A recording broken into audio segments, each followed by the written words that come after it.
Il y a 3 mois, le président de la République dévoilait au Musée de l'Homme sa stratégie nationale de lutte contre la pauvreté. C'était le 13 septembre dernier. Qui s'en souvient ? Depuis, en effet, beaucoup d'eau a coulé sous les ponts. Beaucoup de gilets jaunes ont manifesté dans les villes de France, occupé des ronds-points et crié leur colère. Lundi soir, le président a fait un certain nombre d'annonces, explicitées hier devant l'Assemblée par le Premier ministre. Des annonces qui veulent calmer la fièvre sociale en libérant au minimum le pouvoir d'achat. Ce matin, notre grand invité est le monsieur Pauvreté du gouvernement, l'architecte de ce plan présenté au mois de septembre. Olivier Noblecourt, bonjour. Bonjour. Merci d'être ce matin le grand invité de la matinale RCF. Avant d'évoquer la lutte contre la pauvreté, je voudrais vous demander votre réaction à ce qui s'est passé hier soir à Strasbourg au marché de Noël. Écoutez, c'est un rappel infiniment cruel d'une menace qui n'a jamais cessé d'être présente sur notre territoire. Et à ce stade, je crois que la seule réaction digne, c'est la compassion pour les victimes, la pensée solidaire pour la ville de Strasbourg et pour tous nos concitoyens qui sont aujourd'hui dans la souffrance, dans la peine. On sait qu'on a aujourd'hui une frange de la population qui vit en France, une frange de nos compatriotes qui est totalement désarrimée d'un certain nombre de valeurs. On a, semble-t-il, en l'espèce des individus qui ont des comportements anciens, délictueux, voire criminels. Et on sait que la menace peut frapper, notamment dans ces moments de solidarité, dans ces moments de convivialité avant les fêtes. Et donc, à ce stade, je crois qu'il faut espérer d'abord que les blessés, dont certains le sont grièvement, puissent s'en sortir le mieux possible, et puis être aux côtés des familles et des victimes.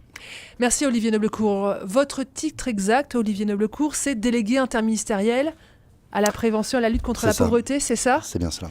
Avec une option particulière pour les enfants et les adolescents ? C'est cela, le souhait du président de la République au départ, et évidemment cette inflexion n'a pas disparu, c'était de privilégier les causes de la pauvreté sur les conséquences et donc de s'attaquer à un tropisme français qu'on a insuffisamment combattu ces dernières années, qui est la prévalence de la pauvreté chez les plus jeunes, chez les enfants, chez les adolescents comme vous le mentionniez tout à l'heure, et cette espèce de gangrène pour notre modèle social que constitue la reproduction de la pauvreté, la reproduction des inégalités. Nous savons que nous sommes sur un système social où le poids de la naissance pèse plus lourd qu'ailleurs, et donc toute l'ambition que nous voulons aujourd'hui, c'est rompre avec cette forme de fatalité de la pauvreté. Olivier Noblecourt, on va revenir sur ce plan pauvreté qui a maintenant 3 mois, essayer de faire un état des lieux au bout de 3 mois.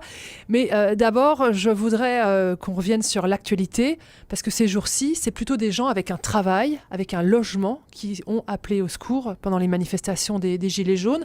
Alors Olivier Noblecourt, est-ce que ce mouvement des Gilets jaunes vous a surpris ? Il m'a surpris par sa forme, il ne m'a pas surpris sur son fond. Ça fait malheureusement de nombreuses années que nous savons combien la situation de ce que certains appellent la classe moyenne fragilisée, cette France qui travaille dur avec de petites ressources et qui a le sentiment que chaque mois qui passe est plus difficile que le précédent. En effet, des fins de mois qui se rapprochent dangereusement du milieu du mois.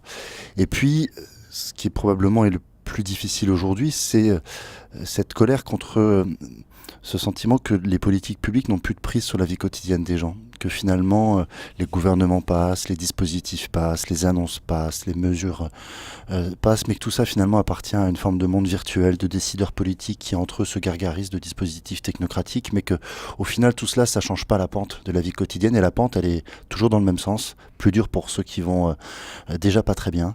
Et vous savez, on dit depuis longtemps, moi je rappelle souvent de manière ironique qu'il ne faut pas parler de nouvelles formes de pauvreté parce qu'elles n'ont rien de nouveau, mais on dit depuis longtemps que la vulnérabilité d'une partie de la classe moyenne à la pauvreté, que la capacité aujourd'hui à être protégée de la pauvreté, elle est de moins en moins partagée. Que finalement sur une rupture de vie, une rupture dans un ménage, dans un couple, une rupture liée à la santé, à la perte d'un emploi, nous sommes très nombreux à pouvoir basculer du jour au lendemain dans des formes très aiguës de vulnérabilité. La pauvreté touche de plus en plus de monde dans notre France ? Oui, si on s'intéresse pas uniquement aux chiffres statistiques qui montrent qu'elle est relativement contenue. Lorsqu'on s'intéresse à la pauvreté dite en conditions de vie, la pauvreté sur les taux de privation matérielle, on constate que les formes de la pauvreté deviennent de plus en plus sévères pour un grand nombre de familles. Notamment parce que, notamment dans la classe moyenne fragilisée, dans les salariés pauvres, dans les femmes qui travaillent et qui sont en situation de monoparentalité, il y a un très faible recours non seulement à certains droits sociaux, donc il y a beaucoup de gens qui, soit par choix, par dignité, soit par méconnaissance, ne font pas appel aux prestations auxquelles ils peuvent prétendre, puis surtout, ils ne font pas appel à des politiques d'accompagnement. Ils sont souvent dans un grand état d'isolement social. Et ça, c'est terrible, parce que finalement, vous avez le sentiment qu'il y a une forme de double vitesse dans le social. Il y a ceux qui seraient suraccompagnés, sursuivis. Évidemment, c'est un fantasme, ça n'est pas la situation. Assistés, même aux yeux de certains. Et puis, ceux pour qui la vie, les conditions de vie seraient presque aussi difficiles, mais qui, eux, n'auraient le droit à rien. Et c'est avec ça que nous voulions rompre au moment du lancement de la stratégie pauvreté. Et les annonces du président vont évidemment amplifier encore cet effort. Ce que vous nous dites de la pauvreté en France, qui touche, qui fragilise une grande partie de la population française, c'est ce que révèle ce mouvement des Gilets jaunes ? Oui, il révèle une exaspération par rapport à un quotidien qui est sans cesse un peu plus dur, par rapport à une forme de rabotage permanent de droits sociaux, de pouvoir d'achat, le sentiment que, en définitive, le lendemain sera toujours un peu plus difficile et que les politiques ne prennent pas assez en considération les réalités de vie quotidienne. Et qu'encore une fois, quels que soient leurs discours et leurs intentions, ils n'ont plus de prise. Et c'est pour ça que c'était absolument essentiel que les annonces du président de la République s'arriment à une réalité immédiate. Parce qu'il n'y a pas de reconquête de la confiance s'il n'y a pas de changement concret et immédiat. Alors avant d'évoquer les réponses du président de la République, je voudrais qu'on évoque l'île de la Réunion, où vous étiez il y a 15 jours. J'y serai à nouveau cette fin de semaine. Où la mobilisation a été particulièrement forte. Qu'est-ce que vous avez vu là-bas ? J'ai entendu beaucoup de colère. J'ai entendu beaucoup de colère à la fois de cette France qui travaille et qui a le sentiment d'être ignorée, parfois méprisée, d'avoir des décideurs qui seraient coupés de leur réalité quotidienne. Et j'ai entendu une énorme colère démocratique sur le sentiment que finalement, à la fois il y avait plus de prise, comme je le disais, des politiques publiques, et puis que les élus étaient à part. Ce qui m'a beaucoup frappé, et ce qui est probablement moins vrai en métropole, même si on en a entendu certains symptômes, c'est le rejet d'un certain nombre de corps intermédiaires, la violence verbale, parfois physique, hein, la menace sur les élus notamment.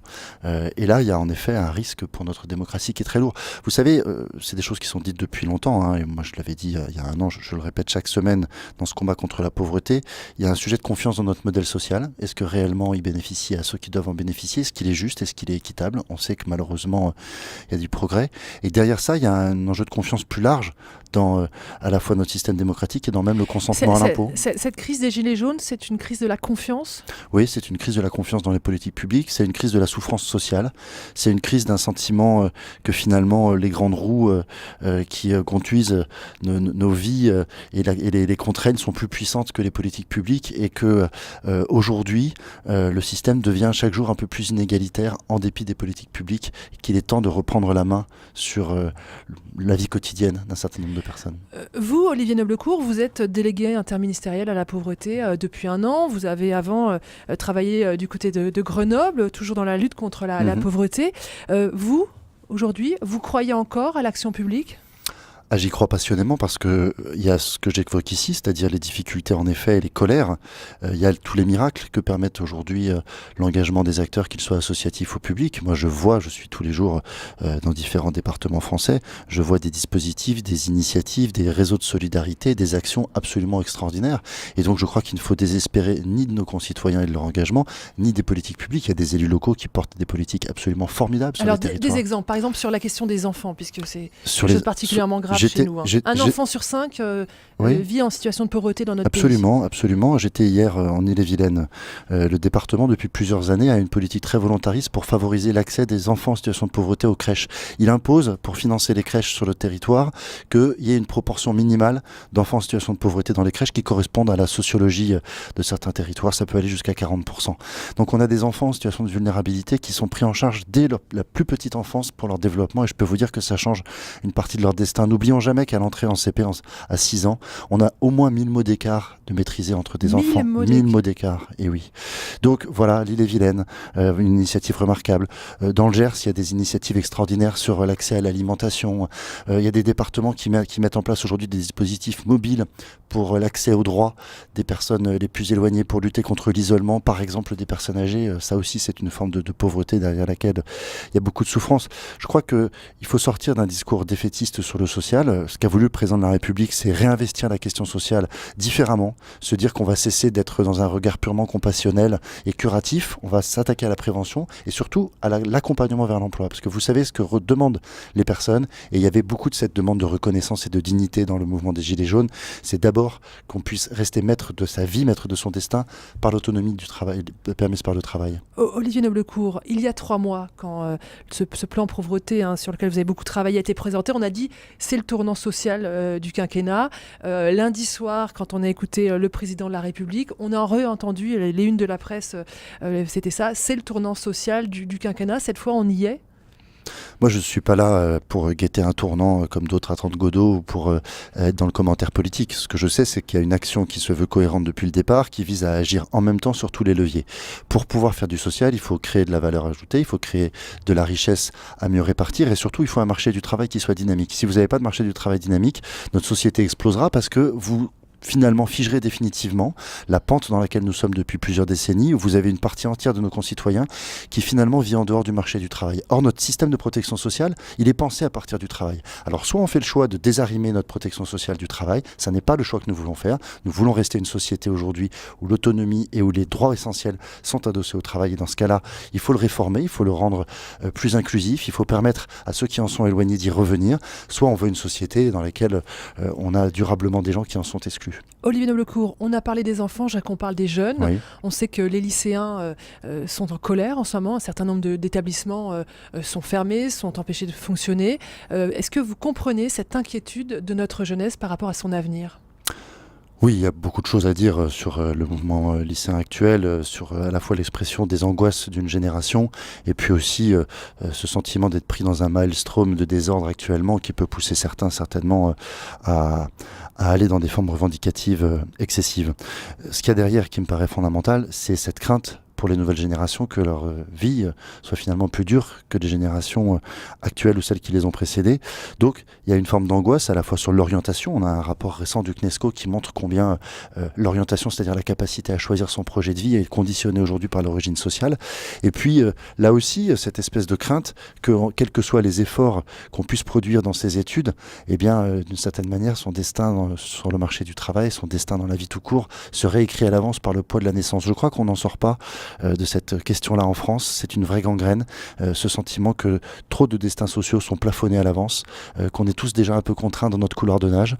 Et ce qu'expriment aujourd'hui les lycéens, c'est très clairement un droit à l'ambition, un droit à l'avenir, une volonté de pouvoir maîtriser leurs projets et d'études et de vie.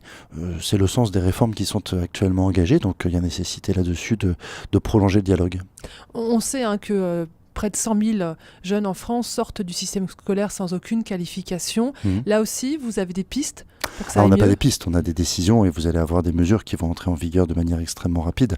Le constat, c'est que non seulement on a maintenant un peu moins de 100 000 décrocheurs par an, mais surtout, parmi ces décrocheurs, on en a une grande partie qui ne raccrochent jamais à rien et donc qui sont durablement ni en études, ni en emploi, ni en formation. Nous allons créer pour eux, pour l'ensemble de notre jeunesse, une obligation de formation jusqu'à 18 ans, c'est-à-dire une contrainte qui va peser sur les pouvoirs publics de maintenir en formation toute notre jeunesse jusqu'à 18 ans, parce que nous sommes maintenant dans une société des compétences et que sans accès aux compétences et à la formation, évidemment, on ne maîtrisera pas son destin.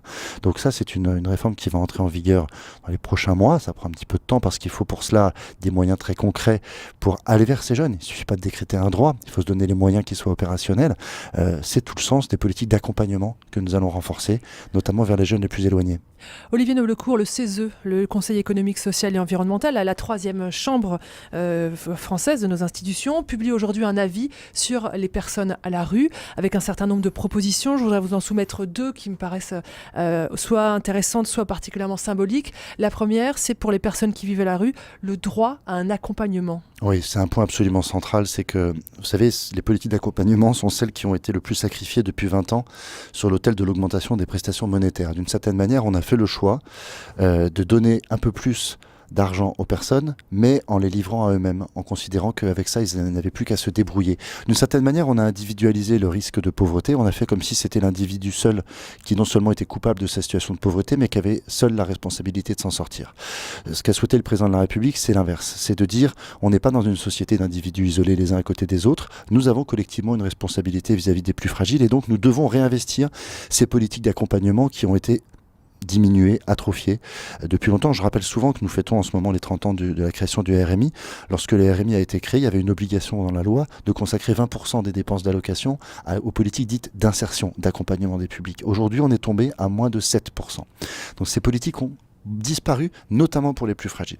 Donc le CESE a parfaitement raison de vouloir mettre en place ce droit à l'accompagnement. Le président de la République a évoqué une logique de service public de l'insertion. Une logique aussi consistant à partir de la situation des plus fragiles. C'est le cas des SDF qui sont au cœur de la vie du Conseil économique, social et environnemental. Et c'est le sens des mesures qui vont être déployées dès le début de l'année 2019. Olivier Noblecourt, très rapidement, une dernière mesure proposée par le CESE qui me paraît symbolique, interdire le mobilier urbain anti-SDF, ces dispositifs qui interdisent aux SDF de s'asseoir, de s'allonger. Oui, c'est une forme aujourd'hui particulièrement consternante d'impuissance publique d'en être réduit à utiliser du mobilier urbain pour dissuader la présence de personnes à la rue. Il faut réinvestir en effet les politiques d'accompagnement humain et ne pas se satisfaire de ce petit jeu profondément malsain qui vise finalement à créer uniquement de la dissuasion et du rejet et comme ça de balloter les individus de lieu en lieu, de place en place au gré des choix souvent sous la contrainte des événements d'élus qui se sentent impuissants. Merci beaucoup Olivier Noblecourt d'avoir été le grand invité de la matinale RCF. Je rappelle que vous êtes le délégué interministériel à la prévention et à la lutte contre la pauvreté. Merci à vous. Merci bien.